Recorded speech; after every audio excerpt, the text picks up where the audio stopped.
Hi friends, അപ്പോഴേ നമ്മളെല്ലാവരും chicken 65 ഉണ്ടാക്കി നോക്കിയിട്ടുണ്ടല്ലേ. അതൊരു കോമൺ ഡിഷാണ്. അപ്പോൾ ഇന്ന് നമുക്കൊരു ബീഫ് 65 ഉണ്ടാക്കി നോക്കിയാലോ. ഇതെല്ലാവരും ഒന്ന് ട്രൈ ചെയ്ത് നോക്കൂ കേട്ടോ. ചിക്കൻ 65നേക്കാളും ടേസ്റ്റോടുകൂടി നമുക്ക് ബീഫ് 65 ഉണ്ടാക്കാം. അപ്പോൾ ഇതൊരു 1/4 കിലോ ബീഫ് നമ്മൾ മുളക് പൊടി, മഞ്ഞൾപ്പൊടി, മല്ലിപ്പൊടി ഇത്രയിട്ട് വേവിച്ച് വെച്ചേക്കുവാണേ.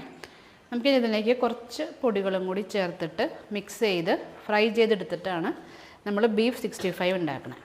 അപ്പോൾ നമുക്ക് ആദ്യം പൊടികൾ ചേർക്കാം.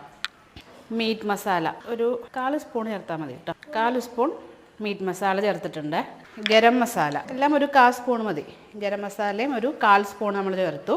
ഇനി അടുത്തത് കുരുമുളക് പൊടിയാണ്. എല്ലാം നിങ്ങൾ എരിവിനനുസരിച്ച് ചേർക്കാം കേട്ടോ. നിങ്ങളുടെ എരിവിനനുസരിച്ചിട്ട് പൊടികളെല്ലാം ചേർക്കുക. അതിനുശേഷം നമ്മൾ ചേർക്കുന്നത് കോൺഫ്ലവർ 1.5 സ്പൂൺ കോൺഫ്ലവർ ചേർക്കുന്നുണ്ട്.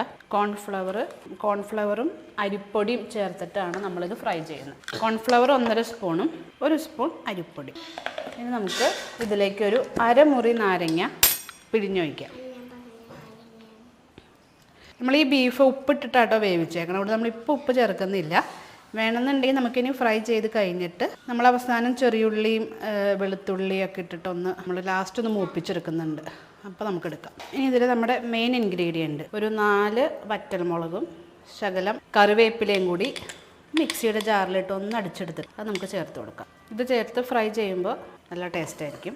നമുക്ക് ഇഞ്ചി വെളുത്തുള്ളി പേസ്റ്റ് അതൊരു 1/4 സ്പൂൺ ചേർത്ത് കൊടുക്കാം. അപ്പോൾ നമുക്ക് ഇത്രയും ചേർത്ത് നന്നായിട്ട് നമ്മുടെ മിക്സ് ഒന്ന് മിക്സ് ചെയ്തെടുക്കാം. ഇതിങ്ങനെ മിക്സ് ചെയ്ത് ഒരു 10 മിനിറ്റ് എടുത്ത് വയ്ക്കുക. അതിന് ശേഷമാണ് കേട്ടോ നമ്മൾ ഫ്രൈ ചെയ്യണേ. മിക്സ് നന്നായിട്ടൊന്ന് അതിലേക്ക് നമുക്ക് ശകലം പച്ച വെളിച്ചെണ്ണ ചേർത്ത് ഒന്നുകൂടി മിക്സ് ചെയ്യാം. ഇപ്പം നമ്മുടെ ബീഫ് 65-നുള്ള ബാറ്റർ നമ്മുടെ റെഡി ആയിട്ടിരിക്കുകയാണ്. 10 മിനിറ്റ് ഇതിങ്ങനെ ഒന്ന് ഇരിക്കട്ടെ. ഇത് നമുക്ക് ഫ്രൈ ചെയ്ത് എങ്ങനെ ഉണ്ടാക്കുന്നതെന്ന് കാണാം. അപ്പോൾ 10 മിനിറ്റ് കഴിഞ്ഞേ. അപ്പോൾ നമുക്കിനി ഒരു ഫ്രൈയിങ് പാൻ അടുപ്പത്ത് വെച്ചിട്ടുണ്ട്. പച്ച വെളിച്ചെണ്ണ ഒഴിക്കാം.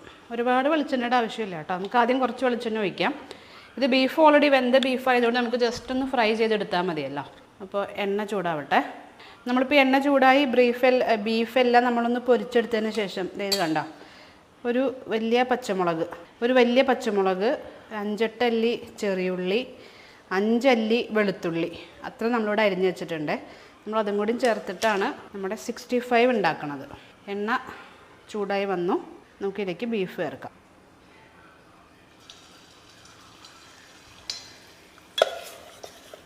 നമുക്ക് ആദ്യം ഒരു 1/4 ഭാഗം ചേർക്കാം കേട്ടോ. തീയ് മീഡിയം സിമ്മിലാണ് വെച്ചേക്കണേ. 1/4 ഭാഗം ചേർത്ത് നമുക്കൊന്ന് ഇളക്കി കൊടുക്കാം. ബീഫ് പെട്ടെന്ന് തന്നെ കളറ് മാറി വരും. ബീഫിൻ്റെ 2 സൈഡും ഇടിച്ച് മറിച്ചിട്ട് ഒരു മിനിറ്റ് നമുക്ക് ജസ്റ്റ് ഒന്ന് ഫ്രൈ ചെയ്തെടുക്കാം. ബീഫ് എല്ലാം നമ്മൾ ഫ്രൈ ചെയ്തെടുത്തിട്ടുണ്ട്.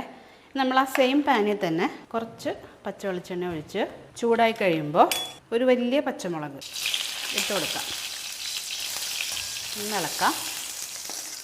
ചെറിയുള്ളി 8 ചെറിയുള്ളി, 5 വെളുത്തുള്ളി ഇട്ട് ഒന്ന് മൂപ്പിക്കാം. ശകലം ഉപ്പ് ചേർത്ത് കൊടുക്കാം. നമ്മുടെ ബീഫിൽ ശകലം ഉപ്പ് കുറവാണ്. അപ്പോൾ നമുക്കത് ഇവിടെ കോമ്പൻസേറ്റ് ചെയ്യാം. ഉപ്പ് ചേർത്ത് ചെറിയുള്ളി വെളുത്തുള്ളി ഒന്ന് വഴറ്റിയെടുക്കാം. നമ്മളിതെല്ലാം ചെയ്തേക്കുന്നത് പച്ച വെളിച്ചെണ്ണയിലാട്ടോ ചെയ്തത്. പാം ഓയിലല്ല വെളിച്ചെണ്ണയിലാണ് ചെയ്തേക്കുന്നത്. ചെറിയുള്ളിയുടെയും വെളുത്തുള്ളിയുടെ ഒക്കെ പച്ചമണം പാറി ബ്രൗൺ കളറായിട്ട് വന്നിട്ടുണ്ട്. നമ്മുടെ ഫ്രൈ ചെയ്ത് വെച്ച ബീഫ് ഇതിലേക്ക് ചേർക്കാം.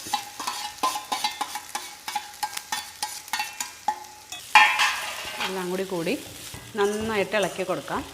അപ്പോൾ നമ്മുടെ ബീഫ് 65 റെഡി ആയിട്ടുണ്ട്.